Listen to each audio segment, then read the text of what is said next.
How's it going, ladies and gentlemen? My name is RuffledRowlit, and welcome back to a brand new video, guys. Today we got ourselves some rumors and stuff to take a look at, as well as potentially some leaks. So let's get started with the first thing, which is going to be this post right here from Centro Leaks. Now, keep in mind, Centro is just a news leak aggregator. The stuff that he shares is usually stuff that, he finds from other people and then he shares it and stuff like that. So just keep that in mind, because he did tweet out this, and I don't know where he's getting this information from. There's got to be some kind of source, otherwise it wouldn't be tweeted to begin with. But what he is saying, though, is apparently the Gamefreak leaker, the big guy that came out and leaked a shit ton of stuff in regards to Gamefreak's, just literally how they make their games, source codes, like documents, like insane amounts of shit was leaked by this dude. And apparently the guy is back. And not only is he back, he is apparently got himself some new stuff to share to us. Apparently, here's what he says. The Gamefreak hacker, again, we talked about this way back in like September, October, just appeared out of nowhere and dropped the Scarlet and Violet, yes, and Pokemon Home source code. Currently going through it, and we'll let you know if anything interesting is found. So, I'll probably be talking about this again tomorrow, because if he finds something today, then we have something to talk about tomorrow, which would be great. But on top of that, like literally just on top of that, you also have the mere fact that like this is now going to be out there potentially, okay? Home could now have a reverse engineering done to it. If people know how Pokemon Home works with the source code, then down the line, if they decide to shut it down, like let's say Pokemon Bank, or like the way that Nintendo recently was like going after people for using a fan-made Wii U eShop service slash server, server hoster. It was basically like people made their own server hosting for Wii U, because the eShop and the multiplayer literally went down. Like, you literally cannot play it officially anymore. And people were using their own. And I saw some people being like, yeah, good of you, Nintendo, to call people. I'm like, shut the fuck up. They literally discontinued it for something you paid a lot of money for, okay? People paid a lot of money to be able to use the Wii U, and now it's not even functional anymore. So the cases like this, where like they've literally shut it down, you should be allowed to make your own thing. If they're not going to support it and they're not going to put time into it, people that have paid money to have those devices and they were offered a specific functionality, now that functionality is gone, I don't see how that's going to make a dent in the pockets of Nintendo, unless it's one of those things where like, yeah, but if they're playing our old consoles, they won't spend money on our new consoles. Ooh, which, get out of here. Come on, people still play their own old consoles for a reason. My siblings still play on their PS4. They don't have a PS5. The point just stands. This would be a really good thing. If Pokemon Home source code exists, hopefully, I mean, there's always a chance somebody might use it nefariously to try to hack Pokemon Home or do damage to Gamefreak in some sense. Or the most likely scenario is that people will use that down the line in the future if, hypothetically, Pokemon, Home was taken down, like literally deleted. It could be used as a perfect way to set up the system to keep running for people that, want to keep using the service. Because eventually, let's be real here, eventually Pokemon Bank's going to be shut down fully. I don't know if it's still even up, but Bank will be shut down. Home will eventually be shut down too, probably, and replaced with another service, another thing you got to pay for, spend money for, whatever. Will probably happen at some stage, at some point down the line, most likely. So having that source code would be great, but also having the source code for Scarlet and Violet, that is peak for anybody who wants to do any reverse engineering for ROM hacks. If you want to make a fan game or a ROM hack out of Scarlet and Violet, that would be great for that type of stuff. So in general, this could be a win for that part of the community, but who actually knows what exactly the deal is? We'll see. And again, this person apparently also has access to Pokemon Legends EA, but they haven't said anything about that and haven't leaked any information about that, because apparently they didn't want to do it out of respect for Game Freak. And of course also because if they leak that, they might get into, they might be after their ass even more than they already are. But nonetheless, though, that's the information we have. And again, there is a lot of potential here for bad stuff to come out of this, or good stuff to come out of this. Again, this Game Freak leaker, this dude who hacked, reverse engineered his way, social engineered his way to get access to these files. wreaked havoc a few months ago, and it seems like he's back at it again, at least with what little information he does have left that he hasn't already put out there. And again, who knows why he's putting this out now? No idea, but we'll have to wait and see. Nonetheless, that was the first piece of information. The second thing is this right here. So this is coming from Cheeto, another content creator, and it was also shared by Nintendo Prime. Shout out to, by the way, Nintendo Prime. But apparently, here, according to Cheeto, he says, Jeff Grubb on what he heard about the upcoming Pokemon Presents. So this is apparently what I think what do you want to call him? A journalist heard about this stuff. So apparently this journalist heard that I did hear that everything in the Pokemon Direct will be positioned as these games are Switch 1 games. They will work on Switch 2, but there will be nothing, not be anything that is obviously made for Switch 2, which, just like Nintendo Prime says here, totally makes sense. The Pokemon Company Incorporated is always a year or so late to new platforms, and this is 100% correct. I've seen people already freaking out in comments, stuff like that, going like, "Hey, holy shit, guys! Switch 2 releasing. We're getting Legends EA on Switch 2. Better graphics, better this, better that." Or, "Hey, they're gonna announce a Switch 2 game for Pokemon." Keep in mind, they could do that, but if they do that, it's gonna be exactly what they did back in 2017. Okay, so let me explain this to you. In 2017, during Pokemon Day, they announced basically, well, two things, right? One is that they announced, if I'm not mistaken, at the time in 2017, I think we had, holy shit, I think they just announced that they're working on a mainline Pokemon game, or that might have been in 2016, a mainline Pokemon game for the upcoming Nintendo Switch, right? So they basically announced it, but then when 2017 came around, that's when we, I think, holy crap, like in 2017, they announced they're working on a Switch game, right? 2017, they announced it, but that year, the game that we get released is Ultra Sun and Ultra Moon, still on old hardware. But remember, the Switch came out in 2017 in March. So they announced that they're working on a Switch title. That's all they said. They didn't announce what the game is, what it's about, where it's set, nothing. They just said, we are hard at work over at, we're hard at work at Pokemon, the Pokemon Company and Gamefreak to create, a title for the Nintendo Switch system. More information in the future. That's literally all they said. There wasn't anything else to it. So that's probably what's going to happen now again. They're most likely just going to show us Legends EA, just like back then they just showed us Ultra Sun and Ultra Moon, because that was the games coming out at the time. Even though the Switch was out, the game that was coming out that year was still for the 3DS. Same way that this year, the game that's going to come out in 2025 is going to be the game for the first Switch, Switch 1. That's going to be Legends EA. They might just say, we are also hard at work at making a Pokemon title for the upcoming Nintendo Switch 2 system.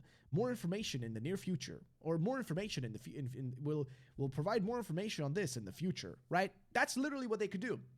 And that's normally what they do. That's usually their go-to shtick. And then guess what? The first Pokemon game we actually got was announced, officially revealed in May of 2018. A whole ass year later is when we finally got the reveal of what was the first Switch game for Pokemon. You guys will remember it. Let's Go Pikachu and Eevee finally got revealed. So the same principle can be pretty much taken here. More or less what he's confirming here is don't expect Switch 2 Pokemon games. And honestly, that's good to know, and I think it's good that people understand that, because we shouldn't be expecting a Switch 2 game for Pokemon this year whatsoever. Of course, keep in mind, the Switch 2 will probably be backwards compatible, aka you can play your Switch 1 games on your Switch 2, and that's going to work probably for every Switch game you already have. So Legends EA isn't going to be special in that sense.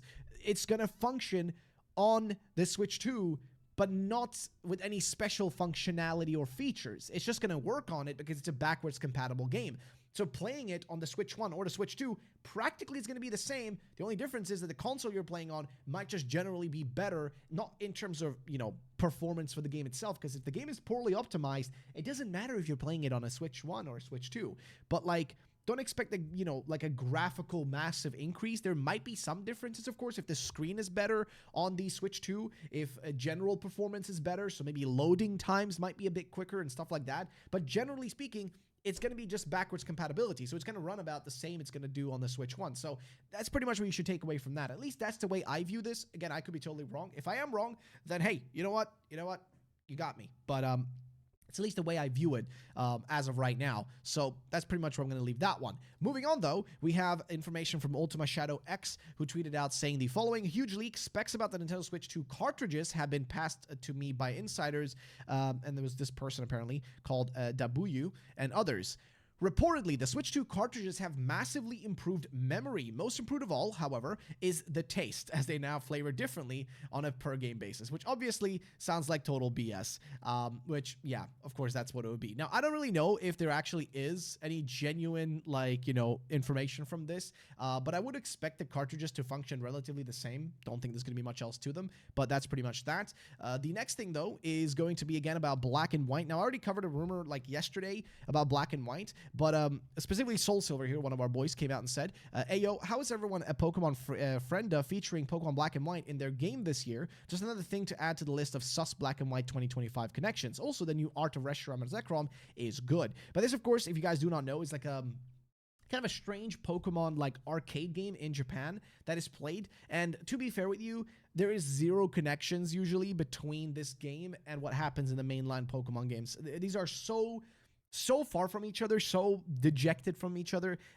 There's nothing there that you can like look at and it's like a connection. But it is a cool thing to talk about nonetheless, because keep in mind, Black and White have for the longest time been rumored, but I've already said it.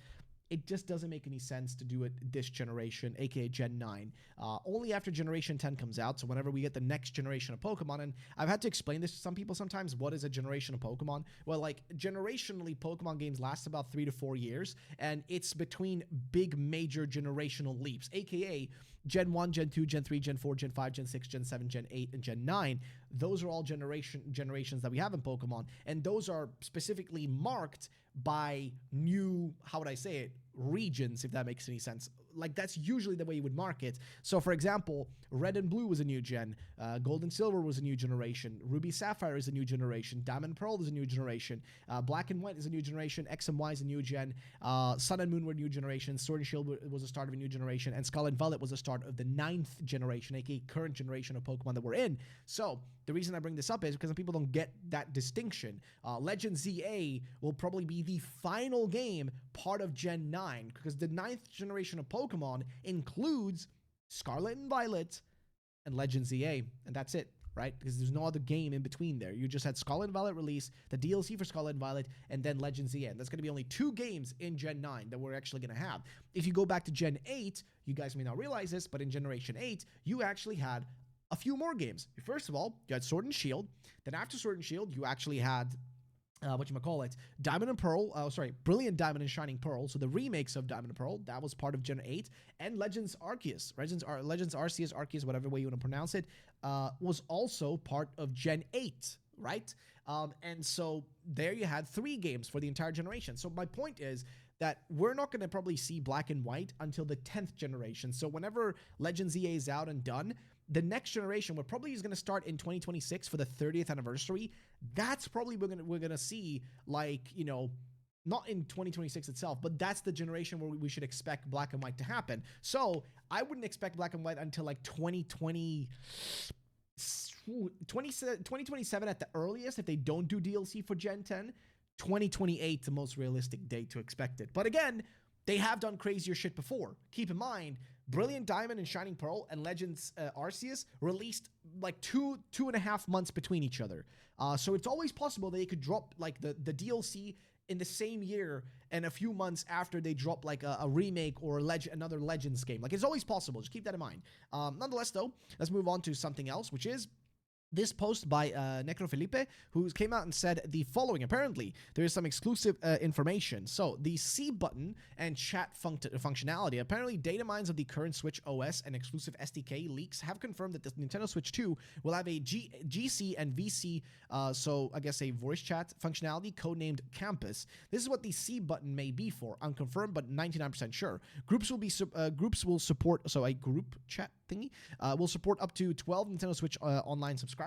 There will be a screen sharing feature. Nothing like Miiverse. Vimeo isn't real, apparently, which that's interesting. Feel free to not believe this, of course, but mark my words, will be official in 48 hours. Now, of course, here's the thing.